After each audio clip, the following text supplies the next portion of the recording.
Hey guys, it is March 11th and we've got a balance patch. This is a pretty cool one. Like a lot of the other ones, they are trying to take underutilized talents and heroes and try to make them a little bit stronger. But at the same time, they are looking at fixing some of the major problems of certain heroes in this game. So let's get right into it. Remember that I will be talking about what the talent is, what it does, and how it's changed, as well as I will be focusing on how that's going to actually affect the meta of this game. And I'm going to focus primarily on Storm League, and then I will go a little bit into competitive if it will make a major change in competitive. With that all being said, let's get right into it. So, the first major thing is Varian can now be used in ARAM games. Cool, why not? Then Arthas is seeing a small buff to his health and a buff to health regen to compensate for that buff to his health. Rune Tap, which is his auto attack, every third auto attack will gain 4% of his life, is now 5% of his life. Army of the Dead now states how much auto attack damage the ghouls do, followed up with he's getting some huge buffs to his level 20 talents. Legion of Northrend, which would give you 3 extra ghouls, now increases the ghoul's basic attack damage. Well, if you ever remember like old spider build on Nazebo, and where you'd throw out a spider, and man, those spiders would just destroy things because you'd get more spiders, they would do more damage, and they would just melt everything. Well, that's kind of what we're looking at for level 20 now, is this isn't just going to be a defensive ult, where you pop it, you have a bunch of ghouls that are going to block skill shots for you, a bunch of ghouls you can sacrifice to gain life. This is a huge buff in damage, so that is going to be rather large.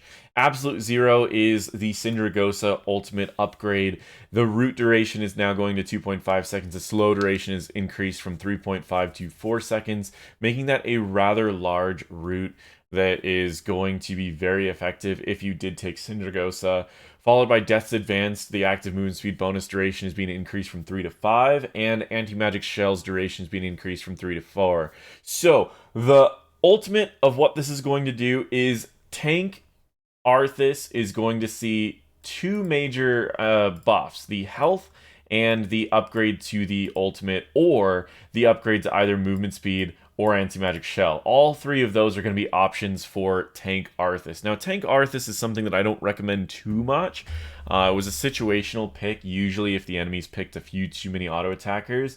Now, auto attack or bruiser Arthas in the solo lane also got a pretty decent buff, and I think that he's moving into the territory of you could easily pick this as a counter pick, but you could also slide this in if you just like the playstyle of Arthas against really any melee solo laner that goes. I mean, you're going to struggle against something like a Malthael, but at the same time, you could still bring a lot to the team fight. So this is a really cool change. I think all of this is, again, buffing underutilized talents, but at the same time, I think this is just picking a hero and just going, hey, you know what, you're just going to get some percentile buffs, meaning that small buffs that are going to help out in the overall scheme of it. I like his level 20 upgrades. Diablo. Devastating Charge is going to do more damage when hitting people against walls. It's a small buff, but it's something that he kind of needs to make it worth that risk of hitting someone into a wall, because then you're going to be in the middle of the enemy team. But this level 7 change is kind of interesting. Diabolical Momentum. I've been seeing some Diablo players switch over into this talent already, even before the buff. Kyle Ferguson's one example of this. He's been taking this talent because it helps with wave clear, because it kind of does. You can fire off a W, do a couple auto attacks, fire off a W, do a couple auto attacks, fire off a W, and it does allow you to do more Ws while you're on waves. It's not the perfect answer. It's not as good as some of the other wave clear like Blaze or Joanna, but at the same time, it's a decent trade-off so that you do slightly less Ws in team fights, but you can do more Ws on camps or waves. And also, this is going to decrease the cooldown of your charge as well as your flip, which is going to allow you to have a little bit more disruption during team fights, a little bit more peel, a little bit more stuns, and it's a decent trade-off. With this buff, it's okay. There's just one major issue about this talent, that is it will burn your mana so quickly, which is why this talent can only be picked on maps where you're going to be able to take the soul talent, where you can increase your mana regen whenever you pick up globes. And that means that you should only really be taking this talent when you're on a map that you're going to be fighting near waves. Tomb of the Spider Queen, Braxis Holdout, Dragonshire, stuff like that. And that could make this talent pretty decent, and it does make me want to try this out on a map like Braxis, where I can constantly be healing with W's, where I can constantly be slamming people into walls or setting up fights by flipping people and pushing them near my team. And I can just gain my mana right back from getting globes, because remember, there is the globes from the waves on Braxis, and there's also the globes from those globe generators on the bottom and the top portions of the map. So I think this could be a decent change, but I don't think it's going to change the competitive meta at all, because these just aren't big enough buffs to bring him back into the meta. But if you liked Diablo and you wanted to play him, I think this could bring him up a little bit on certain maps. Tyrael, Defense of the Angels. Defense of the Angels is a talent that gives you 50 armor for what I believe is 4 seconds and 5 seconds. And then it increases for every time that you hit someone by 0.5 seconds. Now this is a 60-second cooldown. This isn't really going to do anything, unfortunately. His level 20 talents are very powerful. Lowering the cooldown and increasing the cast range of Angel of Justice is huge. Holy Arena is huge, and if you're going a more bruiser-oriented, using basic abilities to grant 50 attack speed, combo that with the Pure Evil, where you can increase your attack damage by up to like 200%. Then you could effectively be melting people down with extreme DPS. So I don't really think Defense of the Angels is ever a talent to be picked. This is an awesome buff to an underutilized talent, but I don't think it's quite enough. On to Imperius. Imperius is getting buffs to all of his underutilized talents.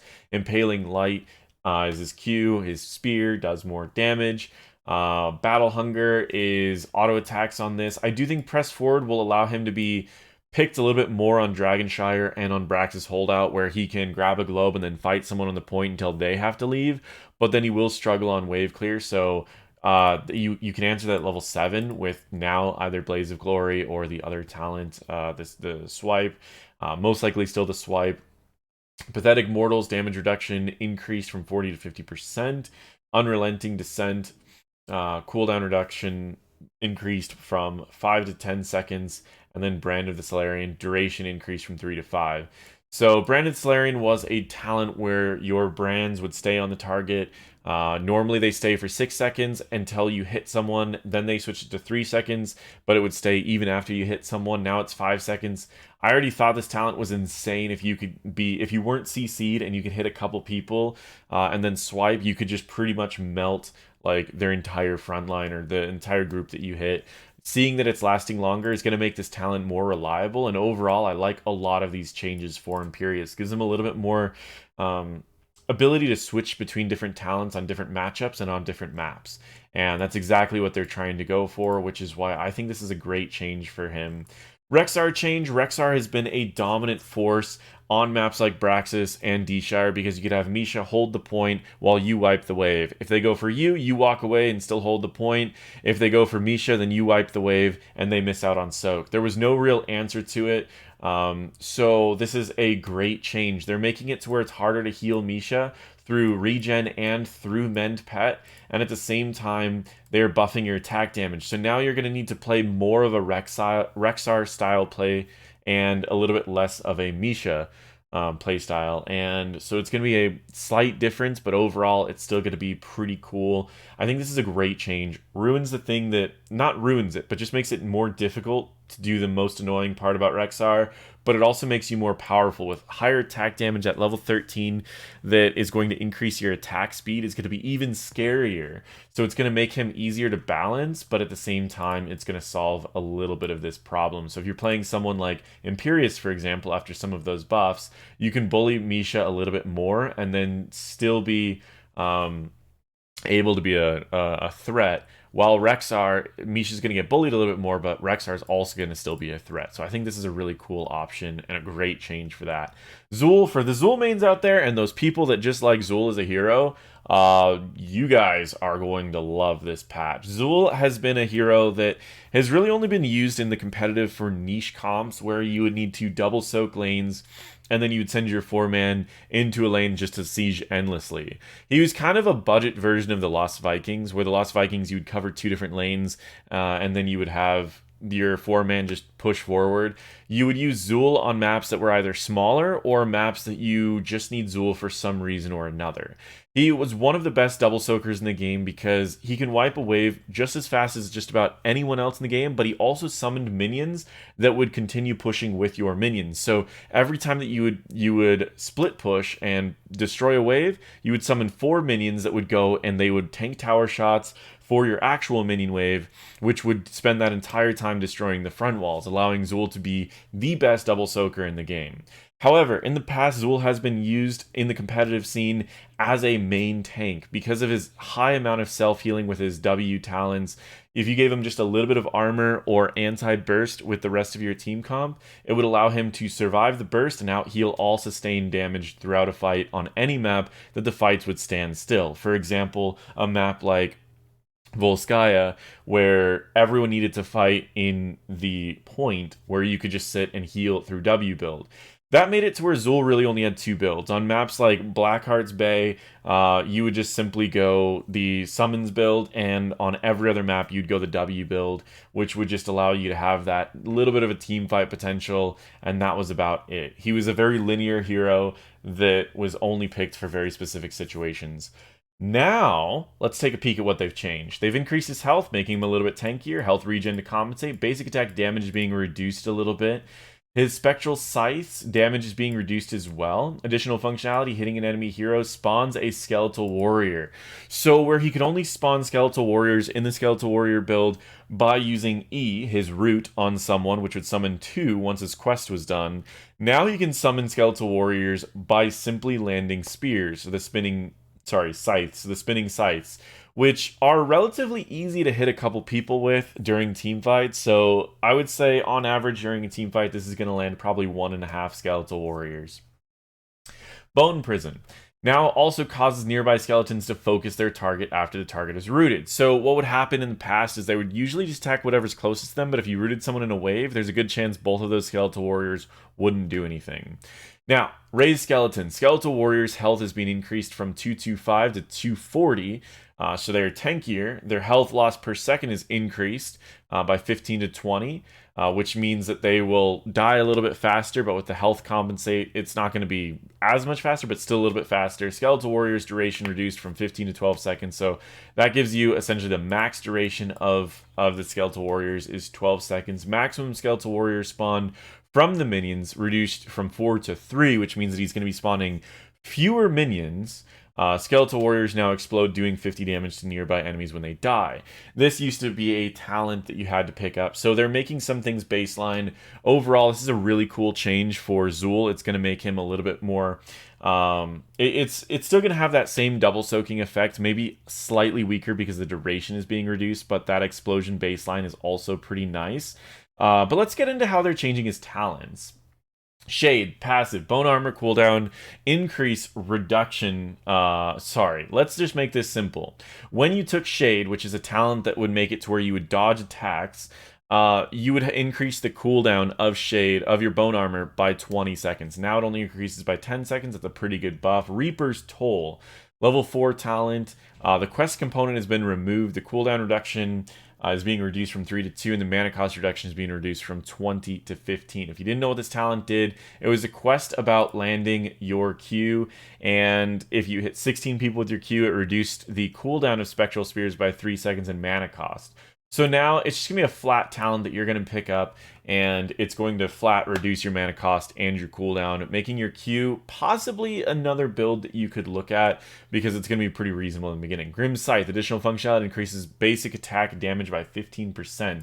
So if you didn't know what Grim Scythe did, Grim Scythe made it to where each hit would reduce the cooldown. I need to upgrade Malware Bites, thank you. And it would go from 1 down to 12, or 1 to 12 seconds, which would drop your cooldown of your Scythe down to essentially no cooldown. And now it's going to increase your attack damage, which is going to make it to where if you did go W build, your attack damage is going to be back to where it was before. If you're not going W build, then your attack damage is going to be a little bit lower. So I think that's a pretty good option to where you don't just always get that, and it's going to make it to where your W build is still going to feel the same as it did before, but your other builds will feel like their auto attacks are a little bit weaker. Level 7, new talent, Wall of Bones, which is a trait talent. Increase the shield amount of bone armor by 35% of Xul's maximum health, and Xul gains 20 spell power for its duration. Gives a defensive option to Xul in case you want to go a tankier Xul build. But what you're going to be losing is you're going to be losing Harvest Vitality, which is the old tank build for increasing your healing. But at the same time, that's kind of still interesting to think about because you're buffing your bone armor. So you could take one of these options where, let's say, for example, while it's active, nearby enemies are slowed. Basic attacks against heroes that are stunned, rooted, or slowed reduce the cooldown of bone armor. So you could be reducing the cooldown of bone armor, and then you could be activating the new bone armor talent so that you are shielding for more and you have more spell armor. This is giving you an actual main tank option almost, where during short or bursty fights, you could have these huge shields going on to be almost like a melee Zarya. You won't have as much sustained healing, so if you have a sustained healer like a Lucio, then this becomes kind of a cool option. But if you don't, then you'll still want to go with probably the full W build. Level 10, Poison Omen. The damage is being increased. This has kind of been an underutilized talents for a lot of Xuls just because the mages will usually do just as much damage and they also slow, and they will distract the enemy sometimes too. Level 13, Executioner is being removed, so on level 13, Executioner doing more damage by hitting people that are slowed, rooted, stunned, which you trigger your own Executioner with your own root. Amplified damage has been moved to level 16, so now you are going to have the amplified damage, which is right here. Enemies rooted will lose 25 armor. That's being moved down from level 13. So now you will have a little bit of a better option for calling out targets earlier in the game. Additional functionality, also the duration of your root is going to be increased to 2 seconds. Additional functionality increases the duration of the root by 0.25 seconds. Cool. So both of that just does the same thing. You're going to lower their armor while they're rooted. Your minions are now going to be attacking the target that you lowered the armor for, and you will be able to have them rooted for a little bit longer. So pretty cool. Level 16, Corpse Explosions being removed because that's being put as baseline. New talent, Decrepify. Enemy heroes who are damaged by Spectral, Scythe, and Skeletal Warriors are slowed by 40% for 2.5 seconds. So it's a great way to hit someone, and now you can get them in range for a root, or at least make the root land a little bit closer to you. Weaken on W, move from level 7. New functionality, enemy heroes hit who are damaged by Cursed Strikes or Skeletal Warriors deal 40% less damage. So another option for a tank build that doesn't rely on the infinite W is going to be lowering everyone's damage by a decent amount. This is kind of doing a what's his name, Leoric, really. So that's pretty cool. And level 20, let's see what they've done.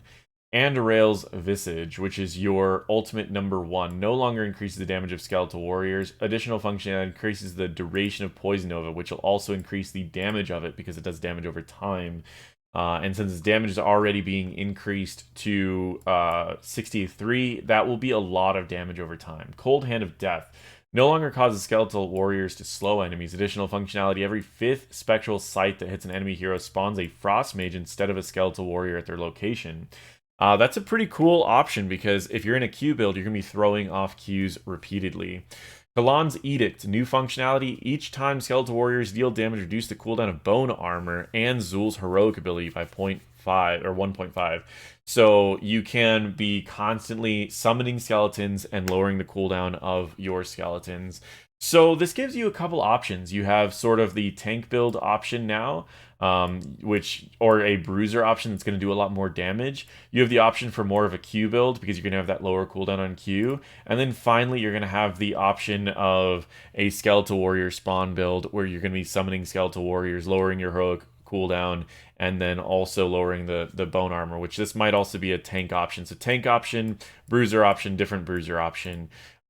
Pretty interesting. This is a cool rework, and I will likely be doing a Xul guide when I get the chance. I'm a little busy for the next week or so, but I do want to make a Xul guide because I can visibly see 2 or 3 builds that are going to be really cool about that. On to Healer. Chastise damage is being increased. That's not going to really change anything. Pursued by Grace damage or healing per damage set that you do is being increased. It's decent, but I don't think it's going to make it better than Renew. Binding heal, in the healing amount is being increased. That's the heal when you heal someone, you heal yourself. Divine Star shield amount's being increased. Again, you get these are just defensive options, trying to make it a little bit more competitive with the other options. This one is interesting. Even-handed blessings, additional functionality. A flash heal is cast on a different target. Then the last its heal is for 20% more. I actually like this talent already because it would cut your cooldown by quite a bit. So what this talent did before is if you healed a different target each time, then you would, as long as you just alternated between two or just didn't heal the same target twice, you would have a lower cooldown on Q. Now it's going to be healing for more. I always thought this was the pick for sustained healing over a fight that might be going over like a long distance. And now it's being just even stronger for that. Light of Storm, when new functionality while inside Holy Word Salvation, Anduin's allies are invulnerable. This means that he can be stunned, but his team can't be stunned. So if you can ult really well, then his team can't be CC'd or stunned. It's a really cool functionality, and it takes an ult that was... I mean, it still has the same problem that it had before, because if your team's all in there and you get CC'd by like a mosh pit, they're all going to be moshed as well. So it has its benefits, but it can still be kind of cool because if your team gets moshed, you can go right on the edge of the mosh, pop your ult, and now they're all out of mosh. And so it's going to work as kind of a cleanse as well. I think it's a really cool option. Charism, level 20, Peaceful Repose, additional functionality increases the healing of Divine Palm, and that's just an upgrade to Divine Palm, so not bad because Divine Palm's been a little weak. Rhaegar, Feral Heart, Z, Mana Restoration when hitting an enemy hero is increased. I only ever took this talent when I went solo lane on maps like Braxis, so I don't think this is going to make any change in the meta. Bloodlust probably won't make any change in the meta. Again, I only took this when I was solo laning with Rhaegar. Gladiator's War Shout, new functionality increases the range and duration of Bloodlust by 100%. I mean, that's cool. So, but again, I don't know if it's going to be enough to like replace Rewind. Stukov, health is increased, health regen is increased, and the damage of expiring pustules is increased. Overall, just going to make him a little bit tankier, not going to make a major change in the meta or anything, but it's still kind of interesting. Melee Assassins, Kerrigan. Sonic Barrier, additional functionality, hitting an enemy hero with Primal Grasp also grants 4% movement speed. This used to just give some spell power, now it's going to give some movement speed as well, up to 40%. It's cool. I don't think it'll make a major change. Chrysalis is now able to be canceled early. That will make a major change. It's going to be just a better ice block, really. Samuro, Dance of Death, R1, required heroes to hit to get a reset, reduced from 25 to 20. Again, not going to make a major change in Samuro in the meta. Butcher, Ruthless Onslaught can be cancelled a little bit earlier, not going to make a major change in the meta. Ranged Assassin, Mephisto.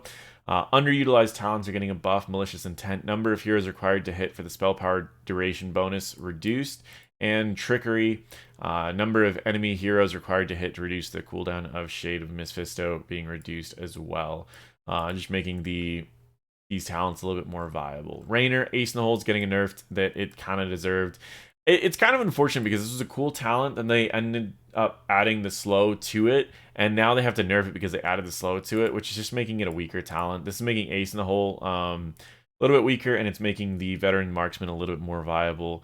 So I mean, it certainly is getting closer and closer to Veteran Marksman taking over, but that slow is still pretty nice to have in there. Some bug fixes to Phoenix Tyrael, as well as the Mac. And that is it. Overall, I think the big ones to look out for as far as meta changing, I would say Arthas is going to be a little bit more played, I would imagine. I would say Rexxar is going to be a little bit weaker in those areas. Imperius is pretty cool as far as a change goes. Xul is a complete rework, so expect to see a lot of Xuls being played. As far as the meta build at the moment, I don't know. I see 3 viable builds that we will need to test to see which ones are going to be the strongest. 3 possible different playstyles, and hopefully they're balanced to the point where all 3 will have their place. Anduin, that's some pretty decent healing buffs after 16. The rest of these changes won't make a major difference. Kerrigan's, again, I don't believe that's big enough to make a difference. Mephisto seems a little stronger, but won't make a major difference. Raynor, again, he's still going to be very strong, even with that 5% nerf on Ace in the Hole.